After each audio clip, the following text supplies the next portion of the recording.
दिल्ली में एक बार फिर एमसीडी ने अवैध निर्माण अतिक्रमण के खिलाफ सख्त कार्रवाई की है। 26 अगस्त 2025 को दिल्ली के सुभाष नगर ऑटो मार्केट में एमसीडी की टीम ने बुलडोजर चलाकर अवैध दुकानों और निर्माणों को जमींदोज कर दिया। ये कार्रवाई पश्चिम जोन में हुई, जिसमें एमसीडी ने दिल्ली पुलिस, पीडब्ल्यूडी और तहसीलदार के साथ मिलकर निगम की जमीन पर बने अवैध कब्जों को हटाया। इसके अलावा शहादरा उत्तरी जोन में भी नेहरू विहार, भजनपुरा और यमुना विहार जैसे इलाकों में अतिक्रमण के खिलाफ कार्रवाई की गई। लेकिन सवाल यह है कि दिल्ली सीएम रेखा गुप्ता ने झुग्गीवासियों से वादा किया था कि बिना किसी को आवाज दिए झुग्गी नहीं तोड़ी जाएगी, तो फिर ये एमसीडी की बुलडोजर कार्रवाई क्यों हुई? चलिए इस खबर के हर पहलू पर गौर से नजर डालते हैं। नमस्कार, मेरा नाम है शालिनी और आप देख रहे हैं द न्यूज़ 15 दिल्ली। सुभाष नगर दिल्ली के पश्चिमी हिस्से में एक व्यस्त इलाका है, जहां ऑटो पार्ट्स की दुकानें और मार्केट मशहूर हैं। लेकिन एमसीडी को जानकारी मिली कि निगम की जमीन पर कई अवैध दुकानें चल रही थी। ये दुकानें बिना अनुमति के बनाई गई थी और नियमों का उल्लंघन कर रही थी। 26 अगस्त 2025 को एमसीडी की पश्चिम जोन की टीम ने सुबह सुबह बुलडोजर लेकर सुभाष नगर ऑटो मार्केट में कार्रवाई शुरू की। एमसीडी अधिकारियों ने बताया कि इन दुकानों को अवैध तरीके से खोला गया था। कुछ लोग निगम की जमीन पर कब्जा करके ऑटो पार्ट्स का कारोबार कर रहे थे। इस कार्रवाई में एमसीडी ने दिल्ली पुलिस की मदद ली, क्योंकि ऐसी जगहों पर स्थानीय लोग और दुकानदार विरोध कर सकते हैं। पीडब्ल्यूडी और तहसीलदार भी मौके पर थे ताकि कार्रवाई सुचारू रूप से चल सके।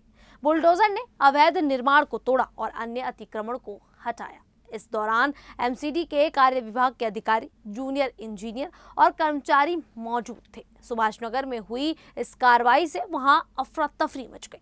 सीएनबीसी आवास की रिपोर्ट के अनुसार दुकानदारों और स्थानीय लोगों ने विरोध किया, लेकिन भारी पुलिस बल की मौजूदगी के कारण कार्रवाई रुकी नहीं। कुछ दुकानदारों ने कहा कि उन्हें पहले नोटिस नहीं दिया गया, लेकिन एमसीडी का कहना है कि अवैध निर्माण की शिकायतें पहले से थी और कार्रवाई नियमों के तहत हुई है। सुभाष नगर के अलावा एमसीडी ने शहादरा उत्तरी जोन में भी 26 अगस्त को अतिक्रमण के खिलाफ कार्रवाई की। ये कार्रवाई नेहरू विहार, भजनपुरा और यमुना विहार जैसे इलाकों में हुई। एमसीडी के लाइसेंसिंग विभाग, रखरखाव विभाग, स्वास्थ्य विभाग और दिल्ली पुलिस ने मिलकर ये अभियान चलाया। नेहरू विहार वार्ड में पानी की टंकी से शेरपुर चौक पर चांदबाग जैसे इलाकों में सड़कों पर बने अस्थायी अतिक्रमण हटाए गए। ये अतिक्रमण फुटपाथ या सड़क पर बने छोटे मोटे ढांचे थे, जैसे ठेले, दुकानें या अस्थायी निर्माण। भजनपुरा में मेन मार्केट से घोड़ा चौक तक सड़क किनारे अतिक्रमण हटाया गया। यमुना विहार में भी सड़कों को खाली कराया गया और वहां अवैध रूप से खड़े 4 वाहनों को जब्त किया गया। ये कार्रवाई दिखाती है कि एमसीडी अब दिल्ली के अलग अलग हिस्सों में सक्रिय हो रही है। एमसीडी का कहना है कि अवैध निर्माण और अतिक्रमण दिल्ली की शहरी व्यवस्था के लिए खतरा है। दिल्ली हाई कोर्ट ने भी कई बार एमसीडी को अवैध निर्माण के खिलाफ सख्ती बरतने को कहा है। कोर्ट का कहना है कि अवैध निर्माण की वजह से दिल्ली में बाढ़ जैसी समस्याएं बढ़ रही हैं, क्योंकि ये पानी के निकास को रोकते हैं। सुभाष नगर जैसे इलाकों में निगम की जमीन पर कब्जा होने से सरकार को नुकसान होता है और आम लोगों को सुविधाएं नहीं मिल पाती। एमसीडी के पश्चिम जोन की टीमें लगातार निरीक्षण कर रही हैं। निगम के सूत्रों ने बताया कि ऐसी कार्रवाइयां आगे भी जारी रहेगी। जहां भी अवैध निर्माण या कब्जे की शिकायत मिलेगी, वहां बुलडोजर चलेगा। एमसीडी ने बिजली और पानी की कंपनियों को भी निर्देश दिए हैं कि अवैध निर्माणों के कनेक्शन तुरंत काटे जाए, ताकि इनका इस्तेमाल ना हो। दिल्ली में अवैध निर्माण और अतिक्रमण कोई नई बात नहीं है। दिल्ली हाई कोर्ट ने कई बार एमसीडी और दिल्ली विकास प्राधिकरण को इस पर सख्ती करने के आदेश दिए हैं। कोर्ट ने 31 अगस्त 2024 को एमसीडी को फटकार लगाई थी कि वह अवैध निर्माण को रोकने में नाकाम रही है। कोर्ट ने कहा कि एमसीडी पुराने तरीकों जैसे टेप या धागे से सीलिंग कर रही है, जो नाकामी है। कोर्ट ने एमसीडी आयुक्त को व्यक्तिगत हलफनामा दाखिल करने को भी कहा कि वे सीलिंग और डिमोलेशन की प्रक्रिया को कैसे बेहतर करेंगे। दिल्ली में अवैध निर्माण कई कारणों से बढ़े हैं। पहला, कुछ लोग सस्ते में जमीन पर कब्जा कर लेते हैं। दूसरा, कुछ मामलों में एमसीडी अधिकारियों की मिलीभगत का भी आरोप लगता है। तीसरा, दिल्ली का तेजी से बढ़ता शहरीकरण और जगह की कमी भी इसका कारण है।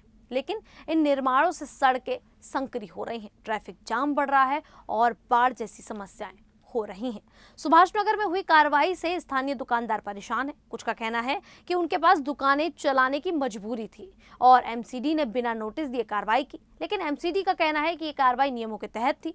इस कार्रवाई से ऑटो मार्केट में काम करने वाले कई छोटे व्यापारियों का रोजगार प्रभावित हुआ है। हालांकि एमसीडी का कहना है कि अवैध कब्जे हटाने से निगम की जमीन का सही इस्तेमाल होगा और भविष्य में वहां अवैध व्यवसाय शुरू हो सकते हैं। स्थानीय लोगों में इस कार्रवाई को लेकर मिलीजुली प्रतिक्रिया है। कुछ लोग कहते हैं कि अवैध निर्माणों से ट्रैफिक और गंदगी बढ़ रही थी, इसीलिए ये कदम ठीक है, लेकिन कुछ का कहना है कि एमसीडी को पहले दुकानदारों को दूसरी जगह बसाने की व्यवस्था करनी चाहिए थी। एमसीडी पहले भी अवैध निर्माण के खिलाफ कार्रवाई करती रही है। जनवरी 2024 में एमसीडी ने 440 डिमोलेशन और 85 सीलिंग की कार्रवाइयां की थी, जिसमें 70 एकड़ जमीन खाली कराई गई। अक्टूबर 2023 में 12 जोन में 301 जगहों पर डिमोलेशन और 77 जगहों पर सीलिंग हुई थी। अप्रैल 2025 में मुस्तफाबाद में एक इमारत गिरने के बाद एमसीडी ने हाई राइज और अवैध निर्माणों पर सख्ती शुरू की। ये कार्रवाइयां एमसीडी की सक्रियता को दिखाती हैं, लेकिन कोर्ट का कहना है कि ये नाकामी है। एमसीडी ने कहा है कि ऐसी कार्रवाइयां लगातार चलती रहेंगी। पश्चिम जोन और अन्य इलाकों में निरीक्षण जारी है।